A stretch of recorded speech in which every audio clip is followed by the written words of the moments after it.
podcaster Pepper Fields stood before the loud and odd-looking crowd of protesters. Mic in hand, she pressed record on her field recorder, put on her most personable smile, and said the words that would become her podcast's next episode. Who's first? VOBAH! VOBAH! The words overlapped to the point of incoherence as a dozen or so protesters, all head to toe in handwritten sandwich boards with scrawled-on addresses, rushed towards Pepper. First to the mic was 212 Flangely Place. Refused to give his real name.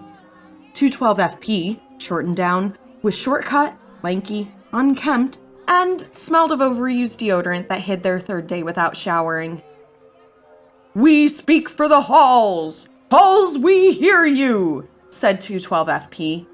Without missing a beat, Pepper raised the mic to mouth level. VOBAH! Voices of buildings and houses! We represent them! 212 FP gave off the air of self-righteousness.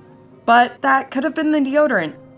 Do they need representatives? Since we now know that all structures talk, they're sentient. Wouldn't it make more sense to hear from them? Pepper made an excellent point. "They're shy," replied 212 FP. "They murmur in the hallways, speaking only to us." Go on. "VOBAH demand the film industry stop using hallways as settings for fight scenes.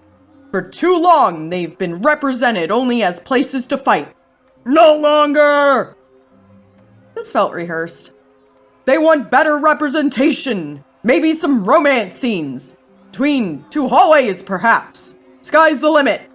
VOBAH!" This is serious? They told you that? Pepper inquired. "Completely serious. Every word." Do you think it's possible that maybe... What? Maybe the buildings and houses are messing with you? 212 FP looked confused. Why specifically hallways?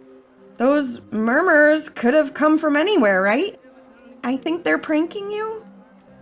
No, they want representation, real representation. Hallway romance scenes? Being against fight scenes and not demolitions or squatting? Yes. 212 FP seemed less confident. I think what you're doing, VOBAH, great concept, but maybe structures are like the rest of us. Maybe houses have humor. Maybe buildings get bored? Pepper pressed stop and thanked 212 FP for their time. No more was said between them. 212 FP returned to the crowd, silent. Pepper's own words rang back. Maybe buildings get bored.